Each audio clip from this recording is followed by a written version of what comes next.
ನಮಸ್ಕಾರ ಸ್ನೇಹಿತರೆ. ದಿನಾಂಕ 13/2024 ನವಂಬರ್ ತಿಂಗಳ ಸಮಯ 1 ಗಂಟೆ ಆಯಿತು. ಕೋವಿಡ್ ದೇಶದಲ್ಲಿ, ನಮ್ಮ ಭಾರತ ದೇಶದಲ್ಲಿ 3:30 ಆಗಿತ್ತು. ನೋಡಿದ್ರಾ, ಇವಕ್ಕೆ ಏನಂತಾರಪ್ಪ, ಬುಲೆವು ಆನೆಗತ್ತೆ ಅದಾವೆ. ಕನ್ನಡದಲ್ಲಿ ಗೊತ್ತಾಗ್ತಾಯಿಲ್ಲ, ನೀವೇ ಕಾಮೆಂಟ್ ಮಾಡಿ. ಇದಕ್ಕೆ ನಮ್ಮ ತೆಲುಗುದಲ್ಲಿ ಒಂಟೆ ಅಂತ ಇವೆ, ಕನ್ನಡದಲ್ಲಿ ಏನಂತ ಗೊತ್ತಾಗ್ತಾಯಿಲ್ಲ. ಬಿಲೆ ಕುದುರೆ ಅಲ್ಲ, ಆನೆನೂ ಅಲ್ಲ. ನಮ್ಮ ತೆಲುಗುದಲ್ಲಿ ಒಂಟೆ ಅಂತೀವಿ. ನಾನು ಒಂದು ಸ್ವಲ್ಪ ಕನ್ನಡ ಈತ ಜಂತುಗಳನ್ನು ಮರೆತು ಬಿಟ್ಟಿನಿ. ನೋಡ್ರಿ, ಹುಲ್ಲು ಯಾವ ಥರ ತಿಂತಾಯಿದ್ದೀವಿ ನೋಡಲ. ಈ ಉಸುಕಿನ ನೆಲದಲ್ಲಿ ಓಡಾಡ್ತಾವೆ, ನಮ್ಮ ರಸ್ತೆಗಳಲ್ಲಿ ಓಡಾಡೋಕ್ಕಾಗಲ್ಲ.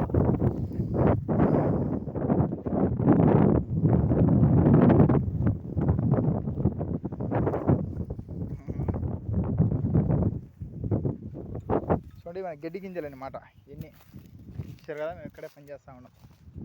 తుమ్మ చెట్లు,